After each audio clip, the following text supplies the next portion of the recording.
ভিডিওতে দেখা যাচ্ছে কয়েকজন লোক মিলে একটি ড্রেনের দেয়াল ভাঙচুর করছে।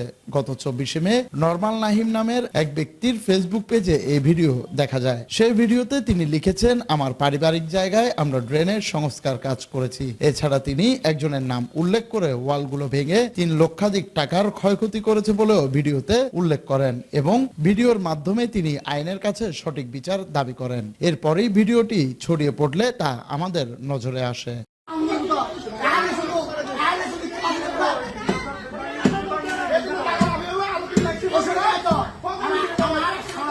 বিষয়টি জানতে আমরা ফেসবুকে পোস্টকারী ব্যক্তির খোঁজ নিয়ে ঘটনাস্থল হাটহাজারী উপজেলার ফতেহাবাদ বটতলী আমান উল্লাহ মিয়াজির বাড়িতে গেলে ভুক্তভোগী নাহিম কয়েকজনের নাম উল্লেখ করে দাবি করেন তাদের পানি নিষ্কাশনের ড্রেনের দেয়াল তারা ভেঙে ফেলেছে এবং বেশ কয়েকটি গাছও তারা কেটে ফেলেছে বলে অভিযোগ তুলেন তিনি। আমাদের এই ড্রেনটা ছিল অনেক আগের থেকে, এটা পূর্বের ড্রেন। এটা কিছু সন্ত্রাসীরা এসে আমরা সংস্কার কাজ করছিলাম। আমাদের যেহেতু এখানে ঘর বাড়ি, আমরা পুকুরের মাটিগুলা ড্রেনে পড়ে যাচ্ছিল। তো একদল সন্ত্রাসীরা এসে এখানে প্রায় আপনার 20 জন মতো হবে, 18-19-20 জন হবে।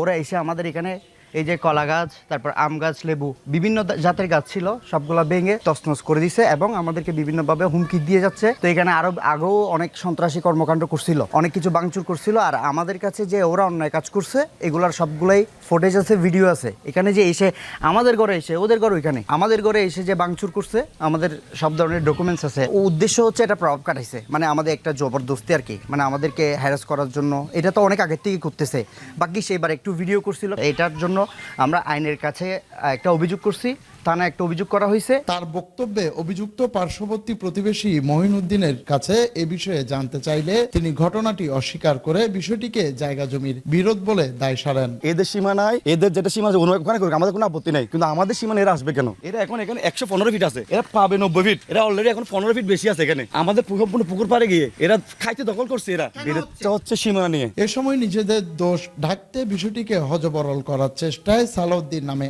এক ব্যক্তি সাংবাদিকদের ভিডিও ধারণ করতে থাকে। এ ঘটনায় ভুক্তভোগী স্থানীয় থানায় প্রতিকার চেয়ে একটি লিখিত অভিযোগ করেন। এ বিষয়ে তদন্ত সাপেক্ষে আইনগত ব্যবস্থা নেওয়ার আশ্বাস দিয়েছেন হাটহাজারী সার্কেলের এই কর্মকর্তা।